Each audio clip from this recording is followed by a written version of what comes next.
Terceira pergunta. De acordo com Mateus 24:12, o esfriamento do amor é resultado da multiplicação do pecado. Com base neste fato, devemos aguardar o avivamento ou a apostasia? Ok, obrigado pela pergunta, Fabrício. Pergunta também importante. O texto de Mateus 24:14, conforme foi citado na pergunta, de fato corrobora que o amor está frio porque o pecado está se multiplicando. Não há dúvida quanto a isso. Então, o texto fala sobre. É 24:12, na verdade, não é 24:14, é 24:12. 24:12. 24:12. É, então, fala sobre uma multiplicação da iniquidade. Então, se o pecado, que é a iniquidade, está se multiplicando, a tendência daqui para frente é que o amor também continue esfriando. Mas, aí vem a pergunta, né? O que a gente tem que aguardar? Eu diria, eu diria que, vou dizer aqui, vou ficar bem assim, tranquilo, vou falar bem devagar, Fique em paz, para todo, sinta-se em para todo casa. mundo, para todo mundo entender. Eu não aguardo o avivamento e a apostasia por uma razão, porque o avivamento, no meu entendimento, ele tem o seu início com a descida do Espírito Santo em Atos 2. E eu entendo que a apostasia, ela também já tem a sua manifestação desde a época da igreja primitiva. É claro que Paulo, nas suas epístolas, fala sobre que nos últimos dias muitos se apostatarão da fé. Mas esses muitos dias, ou os últimos dias, eles começam com a descida do Espírito Santo. Porque a descida do Espírito Santo em Atos 2 é profecia de Joel. E Joel profetiza no Antigo Testamento que nos últimos dias Deus derramaria o seu Espírito sobre toda a carne. Então, se a descida do Espírito Santo sobre toda a carne começa em Atos 2, os últimos dias começam em Atos 2. Logo, a apostasia, que é o abandono da fé, também. Agora, como o pecado ele se vai se multiplicando no decurso da história e dos anos e dos séculos, a tendência desde a época de Atos 2 é que essa apostasia também se multiplique. E aí nós temos a história da igreja com o discurso do tão grande, da expectativa desse tão grande avivamento. Mas eu vejo que Deus, que tem o controle da história, ele manifesta o avivamento periodicamente de geração em geração. Então, eu entendo que esse avivamento começa em Atos 2, mas esse avivamento continua ao longo da história da igreja. Mesmo no período quando a igreja ela teve os seus problemas com a unidade ou com a paganização junto com o Império Romano, até surgir aquele período que a gente conhece como o período que antecede a Reforma Protestante, que são os pré-reformadores, que são aqueles homens e mulheres que Deus levantou antes de Martinho Lutero. Então ali também teve um avivamento. Com Martinho Lutero e os seus contemporâneos, ocorreram avivamentos. Depois nós temos os períodos, os grandes pregadores avivalistas. Ali também teve avivamento. No século XX, com John Stott, com o próprio Billy Graham, entre outros que eu poderia estar citando, ocorreram avivamentos.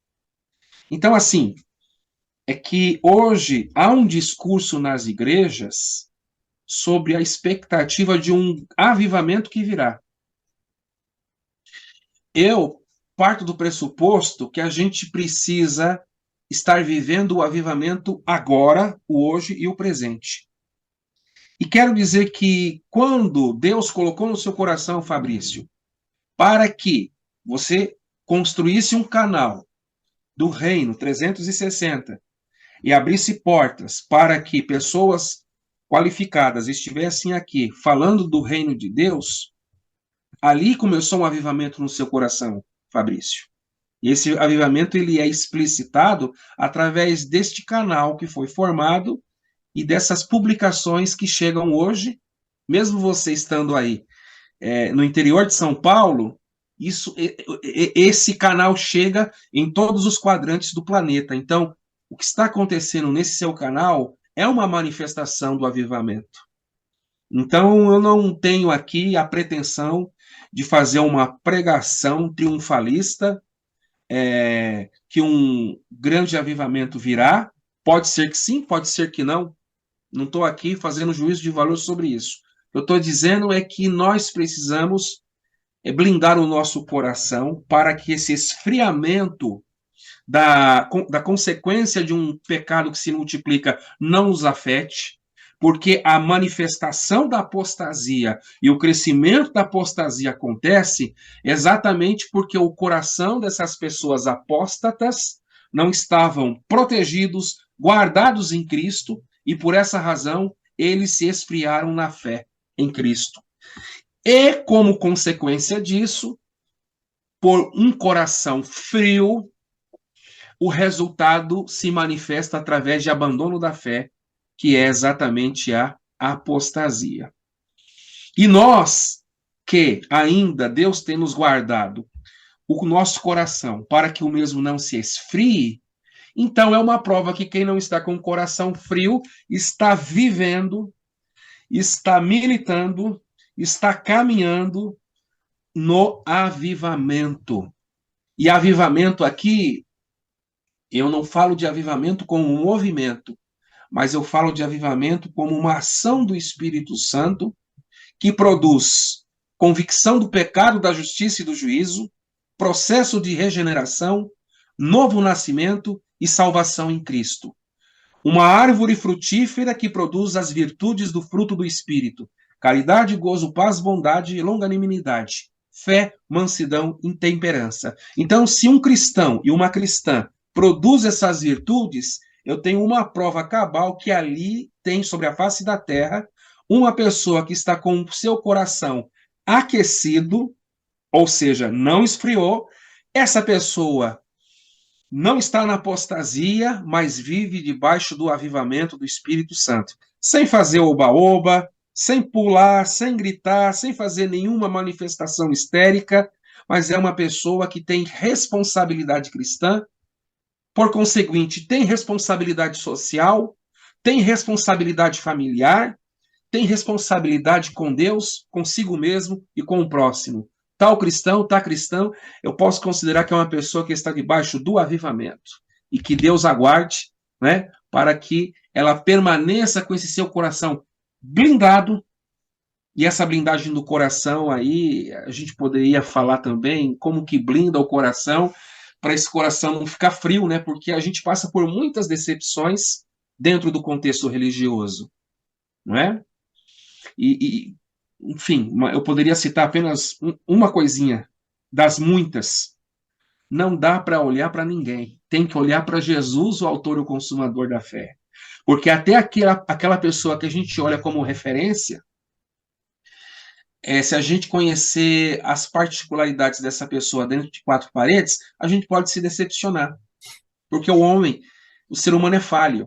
Então, os nossos olhos devem estar focados em Cristo, para que esse avivamento, essa chama, permaneça acesa em nossos corações, para que esse nosso coração jamais se esfrie e jamais venhamos abandonar a fé, abraçando a apostasia. Muito bom. E eu costumo dizer que as pessoas querem o avivamento lá de Atos 2, mas não querem permanecer em Jerusalém, né? É por isso que ficam falando que vai vir um avivamento, vai vir, ou seja, tem que partir de lá para cá, mas a minha parte de esperar em Jerusalém eu não quero. E você finalizou falando a respeito de uma das coisas que pode, né, esfriar o coração da pessoa, que seria as decepções e tal, tal, tal. Você falou que devemos olhar para Cristo e tal, tal. Ok. Volto para a questão do discipulado, que também uma pessoa que é discipulada, ela vai ter menos tendência a esse esfriamento, porque vai ter alguém ali auxiliando, alguém suportando e tudo mais. Entendo quando o pastor fala que devemos olhar apenas para Jesus, porque se olhar para o homem, a gente vai se decepcionar. Porém, a gente precisa também reverter a maneira como a gente entende o olhar para o homem, né? Porque a gente já vai com uma expectativa de que a pessoa não erra, e se ela erra, a gente se coloca num papel de juiz, achando que a pessoa é menor que a gente, porque ela errou e a gente não. Só que não é isso que a Bíblia ensina, né? Então, tem muita coisa, pastor, que a gente precisa voltar para a mesa, discutir e colocar nos trilhos, porque é uma coisinha pequena que vai puxando para outra, que vai puxando para outra, que vai puxando para outra. É igual as perguntas aqui, ó. Uma vai puxando para outra. Você vai ver aí que uma está desencadeando na outra. É uma divergência teológica, é falta de uma teologia pura, cai na heresia, cai no esfriamento e vai indo, vai indo, vai indo, e daqui a pouco a gente chega na última pergunta que vai desencadear tudo isso daí. Bora para a quarta? Vamos lá.